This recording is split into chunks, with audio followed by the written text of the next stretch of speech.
Bismillah walhamdulillah wassalatu wassalam ala man la nabiyya ba'dahu thumma amma ba'd.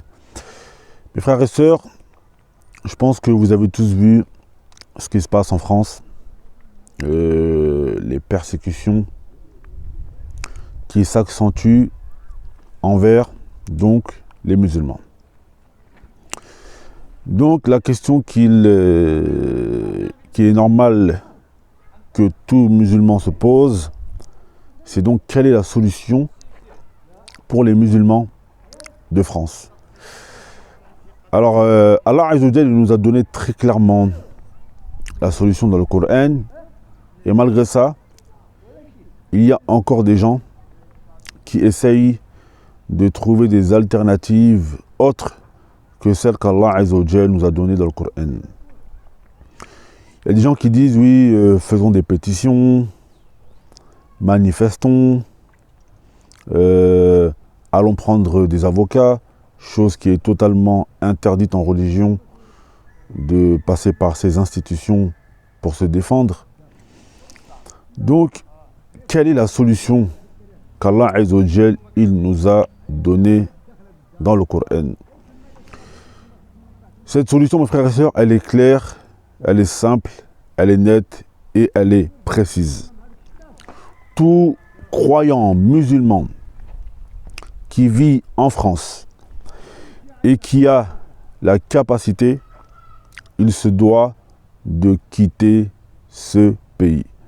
Et celui qui reste dans ce pays, malgré qu'il en a la capacité, sachez mes frères et sœurs qu'il est en train de commettre un grand péché. Car faire la hijra, c'est une obligation. Et Allah Azza wa Jalla a promis à la personne qui ne met pas en application cette obligation, Allah Azza wa Jalla il nous dit que leur récompense sera le Jahannam. Et là, je préfère dire les choses de manière crue et de manière claire pour que les gens ils comprennent que là, il en va de leur religiosité. Car lorsque l'on dit les choses de manière douce, malheureusement, il y a beaucoup de frères et de sœurs qui ne comprennent pas. Mais là, vous commencez à voir ça devient de pire en pire en fait. À l'époque de Sarkozy, vous voyez comment c'était. Ils ont interdit les sœurs de mettre le niqab. D'abord, ça a commencé par le voile en 2004. Après, ça a été le niqab. Plus on avance, plus les répercussions, plus les persécutions envers les musulmans, elles vont s'accentuer. Et ça va devenir comme à l'époque du prophète sallallahu alayhi wa sallam, lorsqu'il se faisait persécuter et les compagnons se faisaient châtier par les mécréants et ils ne pouvaient rien faire du tout. Plus vous allez voir, et retenez bien ce que je dis, retenez bien ce que je dis dans un coin de votre tête. Le prophète sallallahu alayhi wa sallam il a dit Bada al-islamu ghariban wa sayaudu ghariban kama bada'a. Fatouba lil ghuraba alladhina yuslihuna idha afsada an-nas. Le prophète sallallahu alayhi wa sallam nous dit l'islam il a commencé étrange et il redeviendra étrange comme il a commencé. Annoncez donc la bonne nouvelle. Fatouba lil ghuraba, annoncez donc la bonne nouvelle aux étrangers, ceux qui font le bien pendant que les gens continue de s'égarer, si on peut traduire à peu près environ de cette manière. Et ça veut dire quoi, mes frères et sœurs? Ça veut dire que au début de la prophétie, les musulmans, ils subissaient des persécutions. Et après l'islam, elle a eu son apogée. Là maintenant, on est vers la fin des temps. On est vers la fin des temps, ça veut dire quoi? Ça veut dire que l'islam, on va resubir les persécutions comme nos pieux prédécesseurs, ils les subissaient. Ça veut dire que c'est maintenant que le musulman, il doit fuir avec sa religion.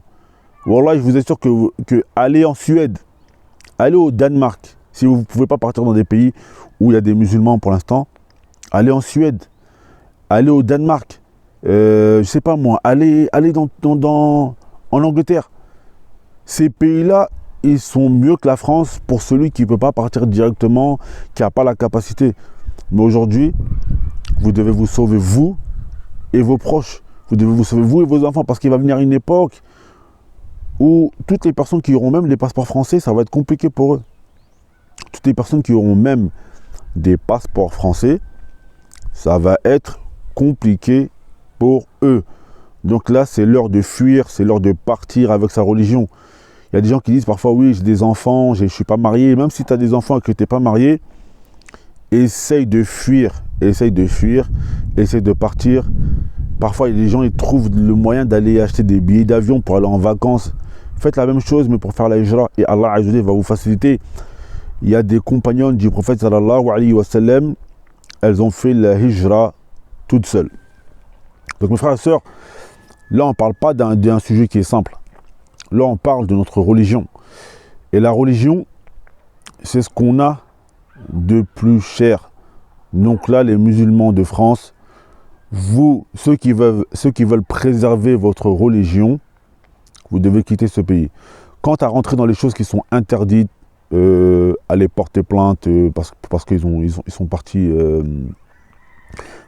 ils sont partis dans une école pour toutes ces voies là, aller porter plainte, faire des je sais pas comment ils appellent ça, toutes ces choses qui sont interdites, il ne faut pas rentrer dedans. Nous on utilise la voie qu'Allah il nous a donnée, c'est de faire la hijra. Il y a des gens qui disent oui, on est français, on est né en France, on a grandi ici, non on veut se battre et tout ça. Ben nous, on leur répond quoi? On leur répond que le prophète sallallahu alayhi wa sallam, il est né à la Mecque, il a grandi à la Mecque, et il aimait plus la Mecque que nous, on aime la France. Et pourtant, le prophète sallallahu alayhi wa sallam, il a quitté la Mecque. Quand il s'est retourné, quand il a quitté la Mecque, il était en train de partir, il s'est retourné, et il a regardé la Mecque, il était triste. Il a dit, si ton peuple ne m'avait pas sorti, je ne serais pas parti. Qui aimait plus la Mecque? Qui aimait plus sa terre que le prophète sallallahu alayhi wa sallam? Mais malgré ça, il est parti pour revenir en conquérant.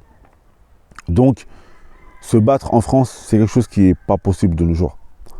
C'est eux qui ont la loi, ils ont tout. Vous allez passer par les tribunaux, c'est déjà une voie qui n'est pas autorisée, première des choses. Deuxième des choses, c'est eux qui contrôlent les tribunaux. Donc vous allez faire quoi? Arrêtez de croire que vous allez faire quelque chose en passant par les milieux et les voies et les routes qu'ils contrôlent. Si vous voulez la réussite, passez par la voie qu'Allah Azza wa Jalla vous a donnée. Quittez la France et faites la hijra. Allez dans des pays.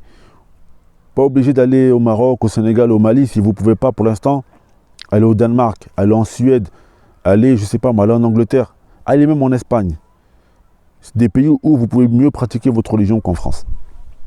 Donc voilà mes frères et sœurs, ça c'était un rappel important. Là je vois que l'heure elle est grave. Avec tout ce qui se passe en France, il faut que les gens comprennent que ce pays, il faut le quitter. Donc ça c'était le rappel du soir. Qu'Allah Azza wa Jalla facilite à tous ceux qui veulent faire la hijra.